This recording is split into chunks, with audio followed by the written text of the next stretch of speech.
Okay, to start out with this workout, you will need a resistance loop. Some people call them a mini band. I do have a couple different options here. They do come in different lengths, different thicknesses. Grab whatever you think is going to be appropriate going around your legs. You can probably use one with a little bit stronger resistance, but of course, it's always trial and error. If it feels too difficult, go lighter. If it feels too hard, sorry, if it feels too easy, then pick a thicker band. Move number one, squat. I love this exercise with the loop around my thighs. It does make you press outward on that band just a little bit to activate the glute med while you're doing this nice deep squat.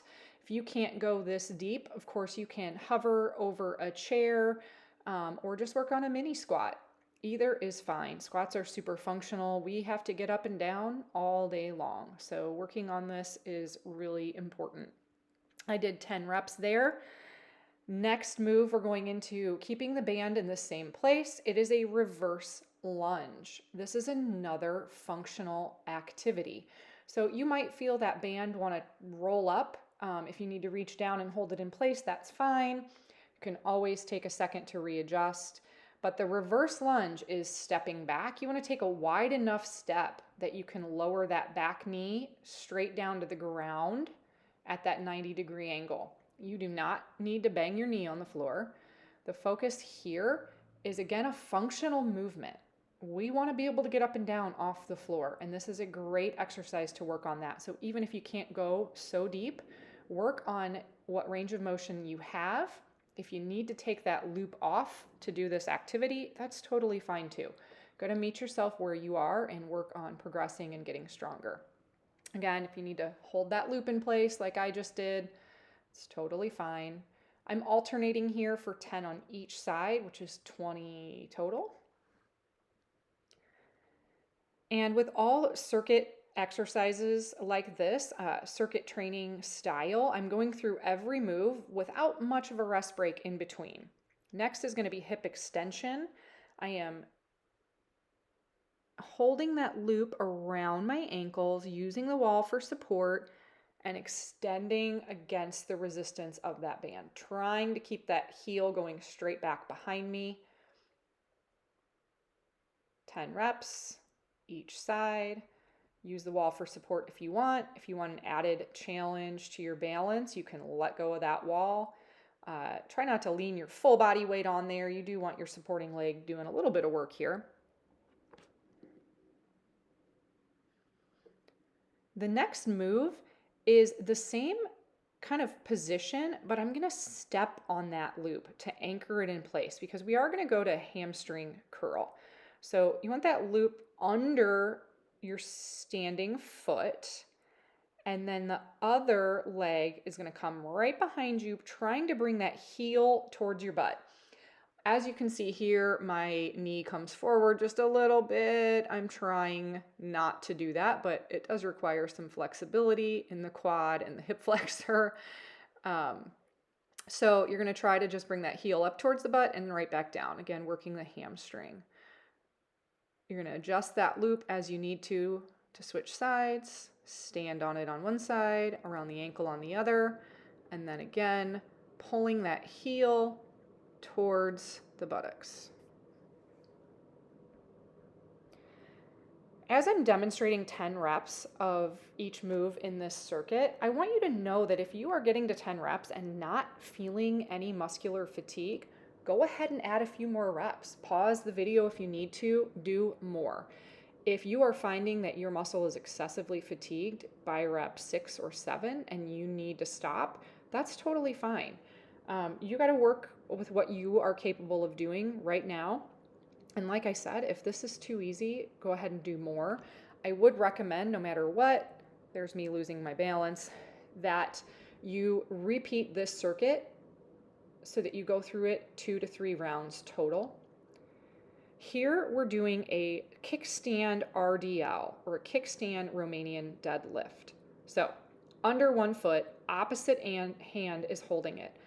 You are not really doing anything with your arm and your shoulder there. It's just holding the resistance. hinging from the hips, so you're shooting that buttocks back behind you, back stays nice and straight. Resistance starts right at the shin below the knee, and you are pulling upward. So your strength and power in this move comes from those hips. So you hinge and then you push the hips forward as you straighten up. So we're going to do the other side now. Under one foot, opposite hand is holding it. You're going to see it from the other side now. So again, that standing leg is doing most of the work. My other foot is a kickstand for balance. There's my balance. Hinge and shoot those hips back and then push forward. Again, hamstring and glutes are what's doing most of the work here. If you are feeling this in your back, I want you to really take a minute to look in a mirror or use a video to gauge what is your back doing. Are you rounding it? Are you hyperextending it? Because the work should be coming from your hamstrings and hips, not from your back.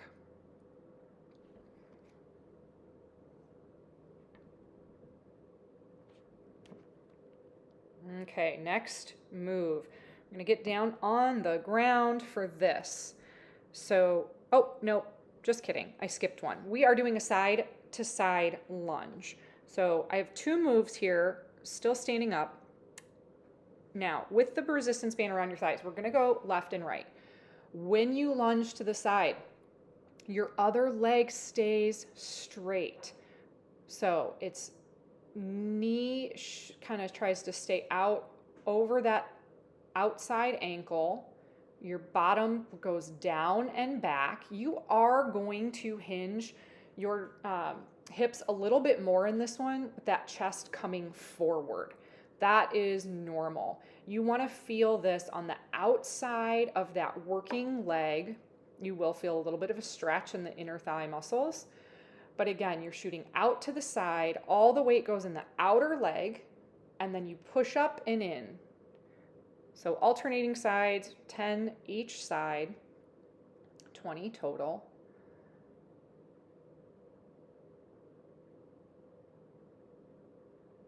Try to keep the weight through the heel as you lunge to the side.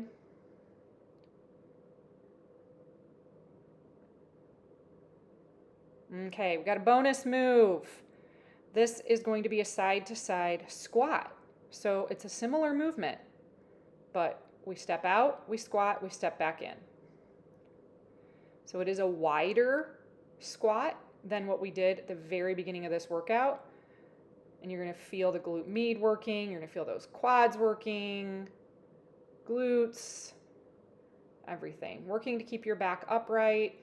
I am hinging forward a bit on this. I think I'm getting fatigued from having done several rounds of these moves already.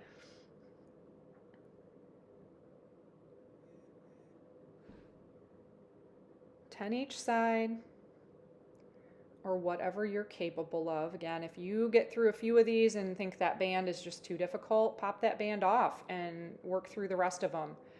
If it's too easy for you, add some extra reps, or maybe grab some weights, something you can hang on to make it just a little bit more challenging. Now we're getting on the ground. You're going to keep that loop right where it is. If you need to take it off in order to get down on the floor, that's fine. You're going to put it right back on to those thighs. It's a little bit further down, closer to my knees. We bridge and we do hip abduction. So up, knees out, knees in, butt down. This is a bridge with abduction against the resistance of that loop. 10 reps here is what I'm demonstrating, but of course you can do more as needed.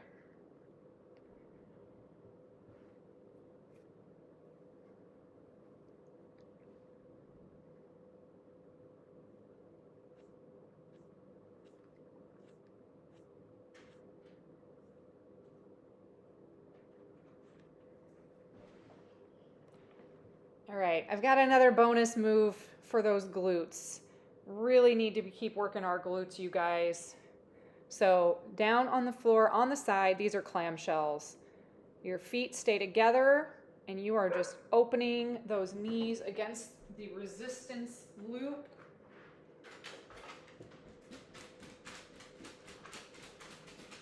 Keep those hips stacked. Try not to let yourself lean back. I'm going to flip over and demonstrate the other side. Again, feet stacked, feet stay together, clamshell open and close. Keep those hips stacked. If you are raising that knee up and you find that you are starting to rock your body backwards, you're going too far. So work within the range of motion that you have. If that loop is too much resistance and you're rocking back in order to try to compensate, you need to go without the loop or find a lighter one. And that's it, folks.